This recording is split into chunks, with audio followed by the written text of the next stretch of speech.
everybody. Please, our dear friends, just a few words in this day of UNASUR. Distinguished senior officials of the ministries of Foreign Affairs, of International Cooperation, of Industry and Trade, of Small and Medium Enterprises, of Interior Affairs, of Communication and Information, of Agriculture and Land Reclamation, and Ministry of Finance. High-ranking officials from the League of Arab States, Excellency, members of the Diplomatic Corps, representatives of the Egyptian business community, members of the press, ladies and gentlemen. It is a great honor to have such a distinguished group of guests here at the residence of the Republic of the Ecuador.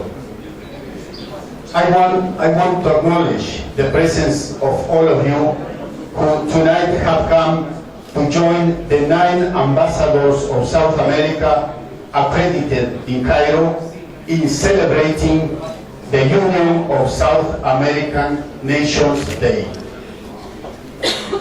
Aware that for some of you, the integration system in South America may not be well known, on this day we take the opportunity to share ideas, present expectations, and discuss common interests. In short, we seek to raise awareness regarding UNASUR, a mechanism that undoubtedly represents a good opportunity for Egypt as well, the African continent, and the Arab countries. Signed in 2008, the UNASUR Constitutive Treaty became operational in 2011, with a structure led by a head of state council, an annual rotating pro tempore presidency held by Uruguay at the moment, and a general secretariat headquartered in Quito, Ecuador, with Mr. Ernesto Samper, former president of Colombia and former president of the Non-Aligned Movement, as the current Security General. UNASUR is a regional initiative aimed at boosting integration on issues including democracy, education, energy, environment, infrastructure, and security. It also seeks to eliminate social inequality and exclusion for the benefit of its 12 member states: Argentina, Bolivia, Brazil, Colombia, Chile, Ecuador, Guyana, Paraguay, Perú, Surinam, Uruguay, and Venezuela. In line with these objectives, over the years at UNASUR summits and through a consensus-based decision-making process, our heads of states and government have proactively been involved in solving crucial issues in the region, overcoming in the interest of the well-being of the citizen of South America the many challenges that lie ahead.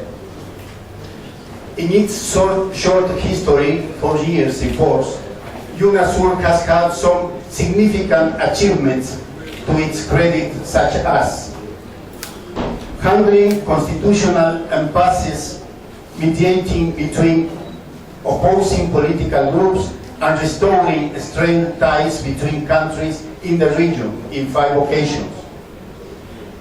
In 2010, a democracy clause was added to the constitutive treaty, reaffirming the Union's strong commitment for the preservation of democratic institutions, rule of law, constitutional order, social peace, and respect for social and human rights. Humanitarian assistance in Haiti's reconstruction efforts, as well as the creation of UNASUR Assistance Fund in the aftermath of the devastating 2010 earthquake.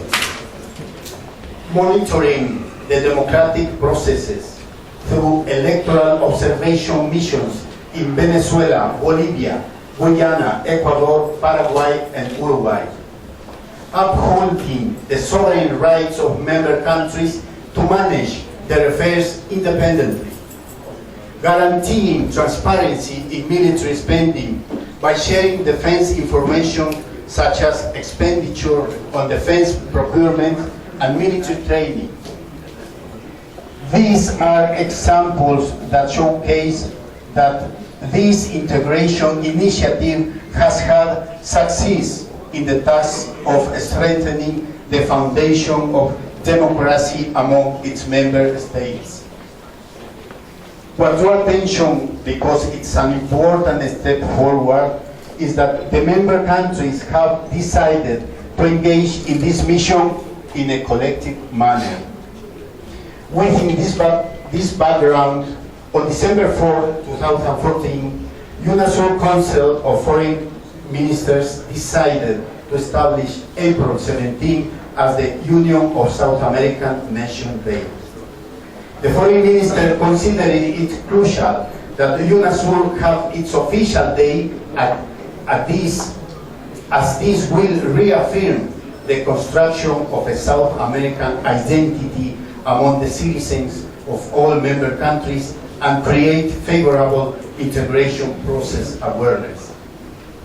With this combined with a combined population of approximately 387 million inhabitants, over 17 million square kilometers, more than China and India combined, and a regional GDP of $4 trillion, UNASUR has become the main access for all regional integration efforts and a strategic insertion mechanism in the global arena in regions and countries such as Middle East and Egypt.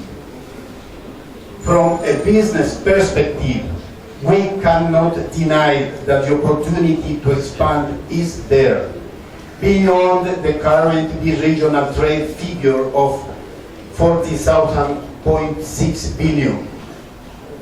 According to the Latin America and Caribbean Economic System, CELAC, a regional trade think tank, the increase in Latin America trade with the Middle East has been faster than with other regions. In this promising scenario, we timely remember that in 2015 marks the 10th anniversary of the South America Arab Countries Mechanism, known as ASPA, ASPA. Being year when the 22 countries from the League of Arab States and the 12 UNASUR members will converge in 3 ASPA meetings in Cairo, New York, and Riyadh. These meetings will be critical, given that in the years to come, UNASUR will be a paramount reference point for South America and the Middle East. In this context, and in the company of senior officials of the Egyptian government, ambassadors from all regions of the world, entrepreneurs and scholars, as host of this event, and on behalf of the 9 ambassadors of UNASUR countries present at this gathering, let me once again express my gratitude for honoring us with your presence to celebrate the union of South American nations.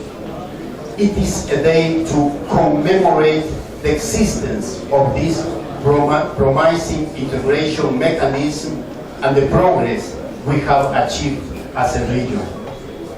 It is a date not only to celebrate all South Americans, but also to acknowledge the growing reciprocal interest of Latin America and Middle East representing to each other the last integration frontier. Thank you very much for coming. To be here today, celebrating the union of South American Nations Day. First, I would like to convey the Secretary General's congratulations to all the representatives of the member states of UNISA. Our head of Presentacion mission was mandated by our Secretary General to attend the inauguration ceremony of UNISA last December and had the honor to deliver a speech in front of the South American leaders in the ceremony affirming our interest in enhancing cooperation with UNISA. We believe that the opening of UNISA headquarters in Quito is a historical step in the continuing process of integration in South America that started many years ago with the Mercosur and Andine Committee. And we hope that its success would reflect on strengthening further the cooperation between both regions that has witnessed a qualitative leap since the convening of the first ASPA summit in Brazil by the initiative of ex-President Lula da Silva. Finally, I hope that we could work together, like we did before, to make our coming summit in the Kingdom of Saudi Arabia a great success, and through its outcome to be able to promote further our strategic partnership. Thank you.